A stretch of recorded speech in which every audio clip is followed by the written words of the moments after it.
लड्डू गोपाल। अरे पुष्पा, 2 दिन बाद हमारी ननद रानी बच्चों समेत आ रही हैं। माँ जी के पास नंदनी का फोन आया था कि समीर जी हफ्ते भर के लिए उनके पुश्तैनी गांव जा रहे हैं। जमीन खरीदने बेचने का कुछ काम है। तो नंदनी ने सोचा बच्चों की क्रिसमस की छुट्टियां भी हैं तो वो कुछ दिनों के लिए यहाँ आ रही है। माँ जी ने सूखे नाश्ते जैसे मठरियाँ चिड़वा बनाने का फरमान दे दिया है। बेसन के लड्डू और गेहूं के आटे की चकली तो वो खुद बनाएंगे, ऐसा माँ जी ने कहा है। तुम कल आ जाना, साथ मिलकर नाश्ता बना लेंगे। अनु ने अपनी देवरानी पुष्पा से फोन पर कहा। अरे अभी गर्मियों की छुट्टियों में तो आई थी, अब फिर आ रही है, पुष्पा बोली। मायके से इतना बटोरना जो होता है, फिर क्यों नहीं आएंगी ननद जी बार बार, अनु ने कहा। पुष्पा 2 गली छोड़कर ही रहती है। संयुक्त परिवार में पुष्पा का तालमेल नहीं बैठा तो उसने ससुराल के पास किराए के घर में अपनी अलग गृहस्थी बसा ली, लेकिन दूर होकर भी मेल जोल बनाए रखा। सुख दुख में साथ खड़ी रहती। ठीक है भाभी, मैं आ जाऊंगी, मिलकर सब बना लेंगे, पुष्पा ने कहा। अगले दिन पुष्पा मदद करने आ गई। भाभी, सुना है समीर जी को शेयर के काम में खूब नुकसान हुआ है, इसीलिए गांव की जमीन भी बेच रहे हैं, पुष्पा ने दबी जुबान में कहा, क्योंकि घर की लाडली बेटी के खिलाफ कुछ कहने का साहस ना था।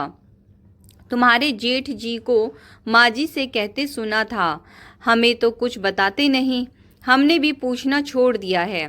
देखना, हर बार की तरह दोनों भाइयों से भी विदाई लेगी और माँ जी हमसे छिपकर 10-20 हजार तो दे ही देंगी।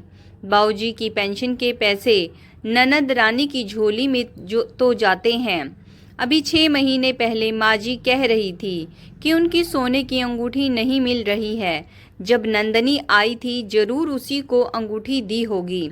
अनु बोली, इस बार तो समीर जी को भारी नुकसान भी हुआ है, इसी के कारण मायके आ रही होंगी। देखना, माँ जी धीरे धीरे करके एक एक जेवर हमसे छिपाकर अपनी बेटी को दे देंगी। इस बार पुष्पा बोली।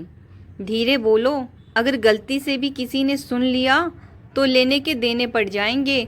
दोनों भाइयों की लाडली बहन जो ठहरी, अब तो लगता है माँ जी के कमरे में कैमरे लगा देना चाहिए ताकि पता तो चले चोरी छिपे कितने पैसे गहने बेटी को दिए जाते हैं। पर जल भुनकर हम कर भी क्या सकते हैं। दोनों भाइयों की लाडली बहन जो ठहरी। दोनों भाई बहन की आंख में एक आंसू भी बर्दाश्त नहीं कर पाते थे।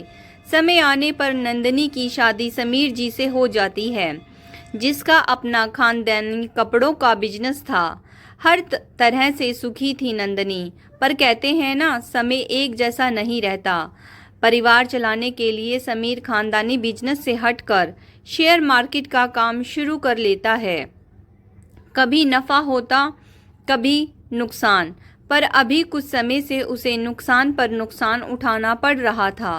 दोनों भाइयों ने नंदनी और उसके पति की मदद करनी चाहिए, लेकिन स्वाभिमानी समीर ने मदद लेने से इनकार कर दिया।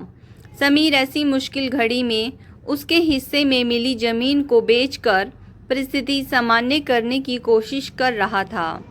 नंदनी के प्रति दोनों भाइयों के प्रेम को देखकर दोनों भाभी बहुत ईर्ष्या रखती। उसी शहर में रहने वाली चाची सास ने दोनों बहू को पहले ही समझा दिया था कि पूरे घर पर नंदनी का राज है, वह जैसा कहती है वैसा ही होता है। एक तरह से देखा जाए तो शादी के बाद भी घर की मालकिन वही है। दिखती सीधी सादी है पर है नहीं। संभल कर रहना नंदनी से, जबकि नंदनी ने कभी भी भाई भाभी की जिंदगी में हस्तक्षेप नहीं किया। फिर भी ना जाने क्यों दोनों भाभियां नंदनी से ईर्ष्या रखती थी। शायद उनके पतियों को अपनी बहन से खास लगाव जो था। 2 दिन बाद नंदनी आ गई। अच्छा हुआ बेटा, बच्चों को लेकर आ गई, बहुत याद आ रही थी तुम्हारी, माँ ने कहा। हाँ, मुझे भी आप सबकी बहुत याद आ रही थी। अपना घर है, बिना तीज त्योहार के भी आ सकती हूँ, नंदनी ने माँ के गले लगते हुए कहा।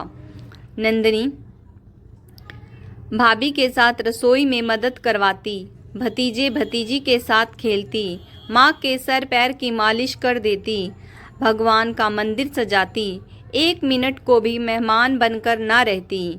छोटे भाई के यहाँ भी 2 दिन रुक कर आ गई। पूरा हफ्ता हंसी खुशी बीत गया। नंदनी के जाने का वक्त आ गया। बड़ी लालची किस्म की है ननद, माँ की इतनी सेवा कर रही है, भाइयों के लिए एक से एक पकवान अपने हाथों से बनाकर खिला रही है, क्योंकि वो जानती है कि सेवा करेगी तो मेवा मिलेगा, वरना आज के समय में बिना मतलब के तो कोई भी एक गिलास यहाँ से वहाँ ना रखे। अनु ने पुष्पा से कहा। पुष्पा भी नंदनी के जाने के वक्त उससे मिलने आ गई थी। उसके पति का आदेश जो था, भाभी अच्छे से देखा कि आपने क्या क्या बटोर कर ले जा रही है ननद रानी, पुष्पा ने अनु से कहा। अभी थोड़ी देर पहले मैंने माँ जी को एक बड़ा सा ज्वेलरी बॉक्स नंदनी को देते हुए देखा। जरूर माँ जी को जेवर छिपा कर अपनी बेटी को दे रही होंगी। हम तो मायके से भी गए और ससुराल से भी। हमारी माँ तो हमारी भाई भाभी से बिना पूछे या बताए हमें 100 रुपये भी नहीं देती, और यहाँ हमारी सास अपनी बेटी पर खजाने लुटाए बैठी है। अनु ने कहा। चलो बच्चों, सबको प्रणाम करो। दोनों मामा तो गाड़ी में बैठ भी गए। नंदनी ने अपने दोनों बच्चों से कहा। नंदनी ने बाकी सामान तो कार में रखवा दिया था, पर एक हैंडबैग अपने हाथ में हिफाजत से पकड़े रखा था। अरे ठहरो नंदनी दीदी, ज़रा अपने हैंडबैग में वह ज्वेलरी बॉक्स दिखाइए जो माँ जी ने हम सब से छिपा कर आपको दिया है। हम भी तो देखें कौन सा हार या कंगन दिया है आपको। बड़ी भाभी अनु ने संदेह भरी निगाह से हैंडबैग को घूरते हुए कहा। छोटी भाभी पुष्पा तो तुरंत झपटा मारकर हैंडबैग की चेन खोलकर बड़ा सा ज्वेलरी बॉक्स बाहर निकाल लिया। जैसे ही पुष्पा ने बॉक्स खोला, उसके और अनु दोनों के चेहरे के रंग उड़ गए। उनके चेहरे पर हवाइयाँ उड़ रही थी। बॉक्स में लड्डू गोपाल विराजमान थे, साथ में उनके कुछ वस्त्र और पूजा का कुछ सामान था। देख लो, इनमें संसार के सबसे अनमोल लड्डू गोपाल विराजमान है। 2 महीने पहले जब मैं सत्संग ग्रुप के साथ मथुरा वृंदावन गई थी, वहां से ही नंदनी के लिए लड्डू गोपाल जी ले आई थी, क्योंकि उसे अपने घर में लड्डू गोपाल जी की स्थापना कर उनकी सेवा करनी बहुत इच्छा थी। तुम दोनों को भी इस बात की जानकारी दी थी, भूल गए क्या तुम लोग? मैंने तुम दोनों से छिपा कर इसे कभी कुछ नहीं दिया। दामाद जी की मदद करनी भी चाही तो उन्होंने मना कर दिया। नंदनी ने कहा, भाभी मुझे आप लोगों से कुछ नहीं चाहिए, न पैसा, न शगुन, न कोई गहनों की लालसा। बनाए रखना, इस घर के दरवाजे मेरे लिए खुले रखना, अपने दिल में मेरे लिए जगह बनाए रखना, अपनी खुशी और दुख में मुझे हमेशा शामिल करना, नंदनी ने दुखी स्वर में कहा। दोनों भाभियां शर्म से नज़र झुकाए खड़ी थीं। उन्होंने नंदनी को गले लगाकर माफ़ी मांगी, अपनी सास के पैर छूकर उनसे क्षमा की गुहार लगाई। नंदनी बच्चों की उंगली थामे भाई की गाड़ी में बैठकर चली गई। दोस्तों, हर ननद या सास खराब नहीं होती। कुछ अपवाद छोड़ दिए जाएं तो अधिकतर ननद को मायके से सिर्फ भाई भाभी का प्यार और सम्मान ही चाहिए होता है। तो दोस्तों, आज की कहानी कैसी लगी कमेंट्स करके ज़रूर बताइएगा।